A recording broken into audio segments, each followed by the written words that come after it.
नमस्कार दोस्तों, आज की कहानी में आप सबका स्वागत है। आखिरी मुलाकात। ये लव स्टोरी सुरेश और शिवानी की है, जिनका जन्म एक ऐसे गांव में हुआ था जिस गांव में आज भी वहां के लोग जाति प्रथा से बाहर नहीं निकले हैं। लेकिन उसी गांव में एक सुरेश नाम का लड़का रहता था जो जाति से दलित समाज का था। वह अपना घर चलाने के लिए बच्चों को ट्यूशन पढ़ाया करता था। सुरेश हमेशा बच्चों को सही राह पर चलने की सीख देता था। शिवानी भी उसी गांव में रहती थी और वह सुरेश को अक्सर बच्चों को पढ़ाते हुए देखा करती थी। शिवानी के पिता गांव के ही मंदिर में पुजारी थे।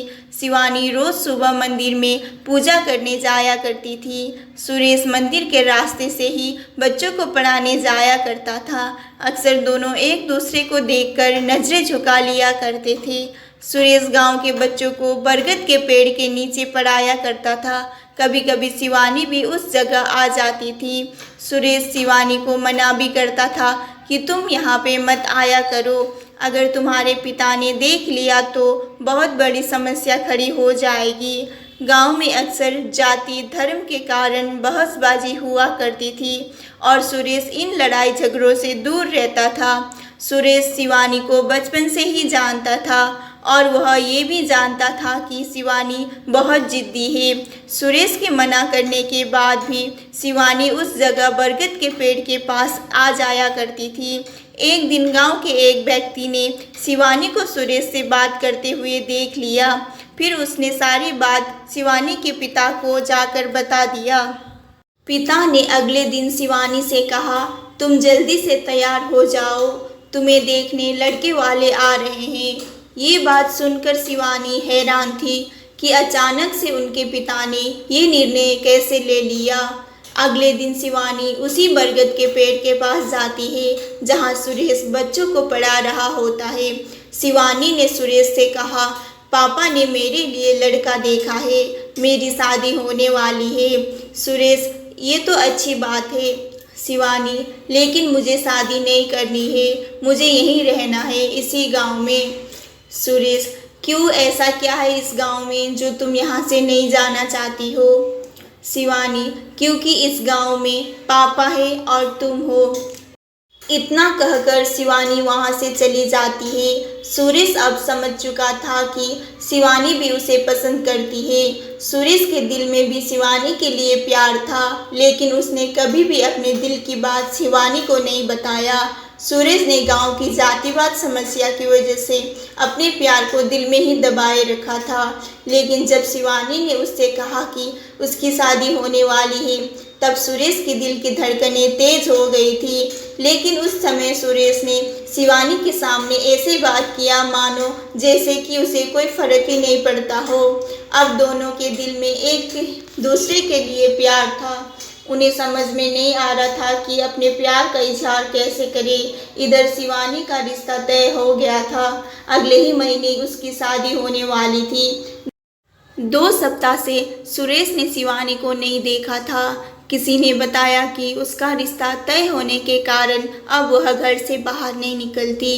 सुरेश अब उसी बरगद के पेड़ के पास जाकर शिवानी की पुरानी बातों को याद करता। उसे अब कोई रास्ता दिखाई नहीं दे रहा था। अगले सोमवार को शिवरात्रि पूजा थी। सुरेश सुबह से ही मंदिर के पास खड़ा था। उसे उम्मीद था कि शिवानी मंदिर जरूर आएगी और कुछ देर बाद शिवानी मंदिर आती है। सुरेश तुरंत मंदिर के गेट के पास जाकर खड़ा हो जाता है। शिवानी की नज़र सुरेश पे पड़ती है। वह सुरेश को देखकर मायूस हो जाती है। जब शिवानी पूजा करके मंदिर से बाहर निकलती है, तब सुरेश उसे मिलने का इशारा करता है। दोपहर के समय उसी बरगद के पेड़ के पास दोनों मिलते हैं। शिवानी की नज़रें सुरेश को ही देख रही थी। सुरेश अपनी नज़र नीचे करके कहता है, शिवानी, जब तुम मेरे पास रहती थी तब मुझे कुछ फ़र्क नहीं पड़ता था और ना ही मुझे कुछ महसूस होता था, लेकिन आज जब तुम दूर जा रही हो तो पता नहीं मुझे अजीब सी बेचैनी हो रही है। ऐसा लग रहा है मानो मेरे जीवन का कोई कीमती चीज़ मुझसे दूर हो रहा है। ऐसा लगता है कि मुझे तुमसे प्यार हो गया है। अब मुझे समझ में नहीं आ रहा है कि मैं क्या करूं। सारी बातें सुनकर शिवानी की आंखों में आंसू आ गए। उसने कहा, सुरेश अब तुम ही बताओ कि मैं क्या करूं।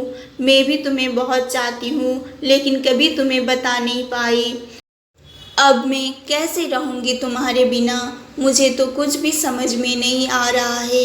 अंत में सुरेश ने शिवानी से कहा कि चलो हम दोनों यहाँ से कहीं दूर भाग के शादी कर लेते हैं। लेकिन शिवानी ने सुरेश को मना कर दिया, क्योंकि शिवानी को अपने पिता की इज्जत और गांव में उनकी मान सम्मान सामने दिखने लगी और वो ऐसा कोई कदम नहीं उठाना चाहती थी जिसकी वजह से उसके पिता के सिर झुके।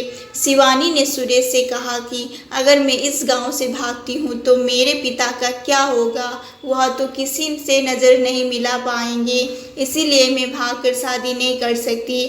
कुछ समय तक सुरेश ने भी सोचा और उसे भी शिवानी की बातें सही लगी। तो अब आखिर दोनों के पास बिछड़ने के अलावा और कोई दूसरा रास्ता नहीं था। दोनों ने जी भर के एक दूसरे को देखा और अंत में दोनों ने एक दूसरे को गले लगाया और हमेशा के लिए जुदा हो गए। यह वीडियो देखने के लिए आप सबका बहुत बहुत धन्यवाद।